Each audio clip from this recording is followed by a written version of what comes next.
Welcome to ABN Digital Exclusives.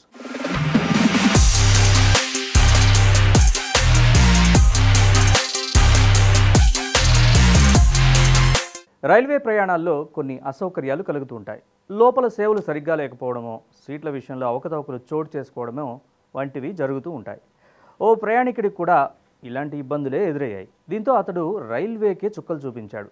తనను ఇబ్బంది పెట్టినందుకు గాను న్యాయ పోరాటం చేసి మరీ రైల్వేపై ప్రతీకారం తీర్చుకున్నాడు. తనకు జరిగిన అన్యాయానికి వారి చేత జరిమానా వసూలు చేశాడు.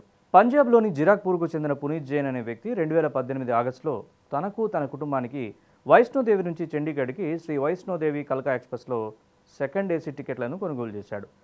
ఒక్కో టికెట్కి 2560 చొప్పున వెచ్చించాడు. అయితే తన కుటుంబంతో కలిసి కట్రా రైల్వే స్టేషన్కు చేరుకోగా అతడికి ఊహించని షాక్ తగిలింది. ఎలాంటి ముందస్తు సమాచారం ఇవ్వకుండానే వారి బెర్త్ను థర్డ్ ఏసీకి డౌన్గ్రేడ్ చేశారు. ఈ సమస్యని టీటీఈ దృష్టికి తీసుకెళ్లగా ఆయన పరిష్కరించలేదు. దీంతో మరో దారి లేక వాళ్ళందరూ థర్డ్ ఏసీ కంపార్ట్మెంట్లోనే ప్రయాణించారు. తమకు సౌకర్యవంతంగా ఉండాలన్న ఉద్దేశంతో సెకండ్ ఏసీ టికెట్లను కొనుగోలు చేస్తే థర్డ్ ఏసీ కంపార్ట్మెంట్లో సీట్లు ఇవ్వడంతో వాళ్ళు ఇబ్బందులు పడ్డారు. సరే, అయిందేదో అయిపోయింది కాబట్టి second AC third AC ticket మధ్య ధరల్లో ఉన్న వ్యత్యాసానికి అనుగుణంగా తనకు డబ్బులు తిరిగి ఇవ్వాలని పునీత్ జైన్ కోరాడు. ఈ విషయంలో అతడికి తిరస్కరణ ఎదురవడంతో సబ్ డివిజనల్ మేనేజర్కు ఈమెయిల్ చేశాడు.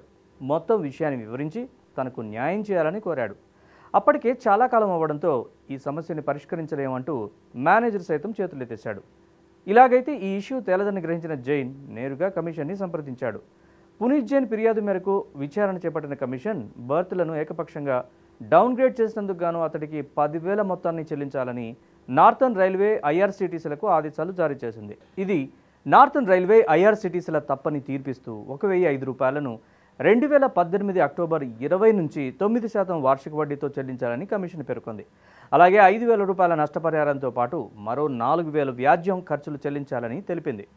ఇది ఇవాల్టి ఏబిఎన్ డిజిటల్ ఎక్స్క్లూజివ్స్. అప్డేట్స్ కోసం చూస్తూనే ఉండండి ఏబిఎన్.